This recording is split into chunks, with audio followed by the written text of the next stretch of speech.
Hello there, world of tankers. Welcome to the channel. I'm your host, Droodles Blitz, and in today's video, we're going to be talking about something that could be good, could be bad, or might not happen at all, but we're going to be doing a tank preview, and that is for GSOR the tank. In front of us, we have the Destiny. This is a tank that Wargaming gave away for free to the entire Blitz player base on the last Season 6 that we had.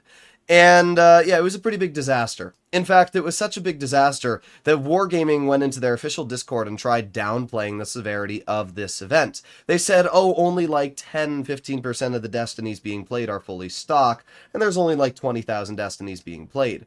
That was a gross understatement. I actually did my own research, pulled up the Blitz API stats, and it was more like 95% of Destinies being played were stock, and there was like 60,000 of them rolling around on the battlefield throughout the 3 different servers. It was an utter disaster.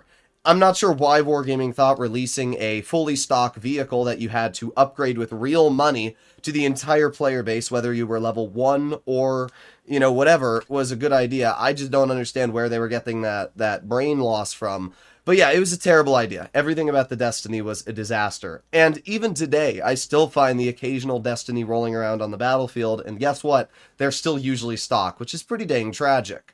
But the reason I'm bringing this up is because, well, GSOR the tank, which is this Tier 10 British Heavy, has just entered the game files and will enter testing soon.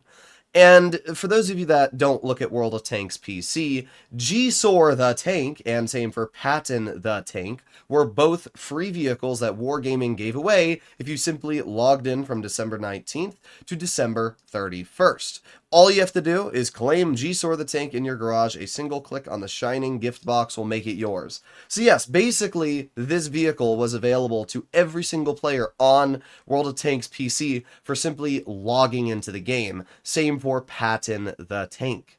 And I'm not sure if Wargaming is going to be doing the same thing in Blitz, but I do want to at least throw that in the air in case some of you had the same thought process that I did, that, it's kind of weird that, you know, this vehicle could be given away for free. Now, if you're thinking, oh, what about the Christmas tank? Well, honestly, nobody knows at this point what the Christmas tank is going to be.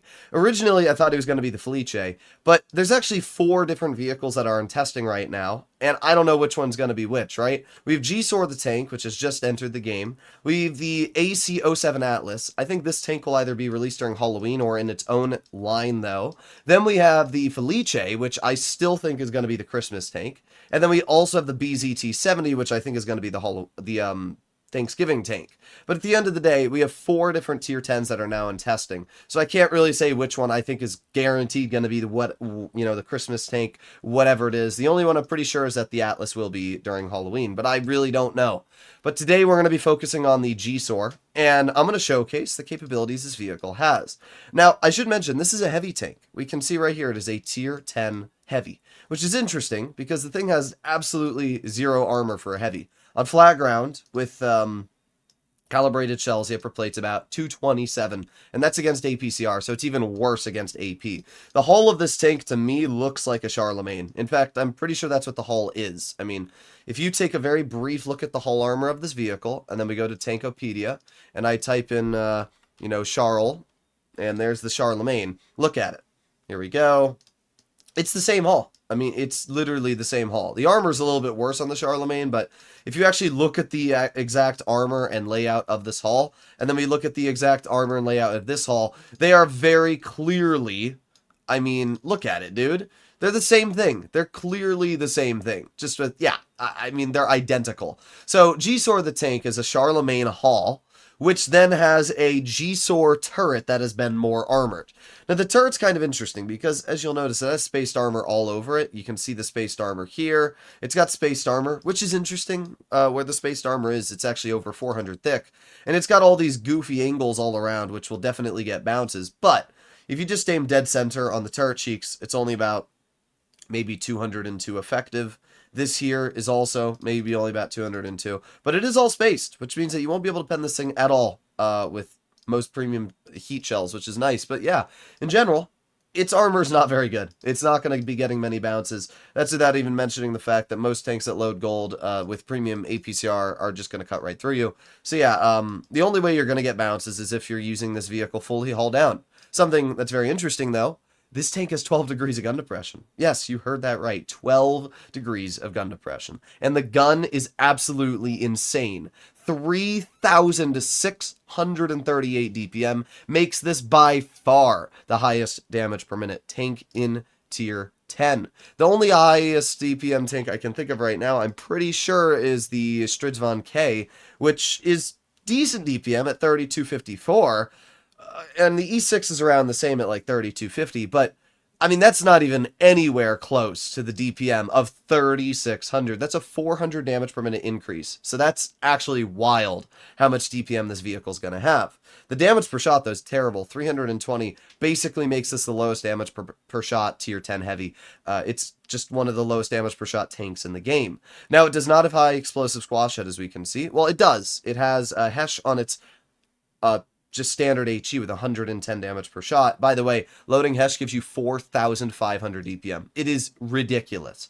But it doesn't actually have Hesh as a premium shell. It's only AP and heat. So that is something to keep in mind, because a lot of the British tanks that Wargaming's been releasing recently has Hesh as a premium shell. But this is not the case for this tank. It is a it's a heat-firing vehicle, which is definitely nice. This is the best way to go with Hesh as a high explosive, heat as a premium, and then AP as your standard. Well, APCR is your standard. If we take a look at the gun, great shell velocity, 1,300 on the standard. The heat, most likely going to have much less, yeah, 850, but in general, very good shell velocity.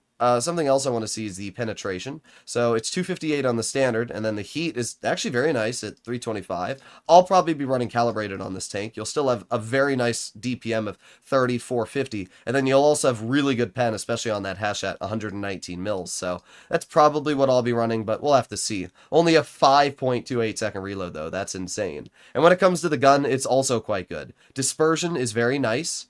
On-movement dispersion, hull traverse, even the turret traverse are all very solid values. It makes sense because it's only 320 damage per shot.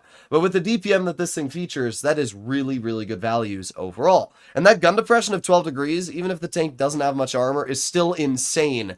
And look at that gun depression, dude. That is crazy good gun depression, what this thing is going to be able to work. So that's going to be nasty as heck. Mobility-wise, it reaches a top speed of 40 and has a reverse of 20, so it's very quick on its mobility. That's actually something that's really nice. By the way, with Adrenaline, it's going to have 4,200 DPM. With Hesh, it's going to have 5,300. That's just so crazy. We can see overall the power to weight is great. It's one of the fastest heavy tanks in the game in terms of power to weight ratio. So it's going to be a super mobile tank, kind of like a Stridsvon K in that regard. Hull traverse speed, all of the values in terms of mobility is fantastic. How much hit points does it have? Not a lot. Only 2,400, which ranks it basically at the lowest you'll find in terms of hit points. And then when it comes to the camouflage, it's pretty average. So in general, GSOR the tank. What exactly do I have to say about this vehicle? Well, it looks kind of insane. I mean, 3,600 DPM with 12 degrees of gun depression and amazing mobility. This seems like an E6 on steroids. Sure, it doesn't have as much armor as the E6, but who cares, dude? Look at this thing. That's crazy. 12 degrees of gun depression. I'm really excited for this thing. I don't know if it's going to be overpowered or not. I can't say yet, but I can tell you that it looks pretty crazy. And I'm interested to see whether this is going to be a free vehicle, a vehicle that's going to cost money. My guess is it's going to cost money just by looking at the stats, but you never know. You seriously never know. Hopefully you enjoyed the video, and I'll see you all in the next one. Bye-bye.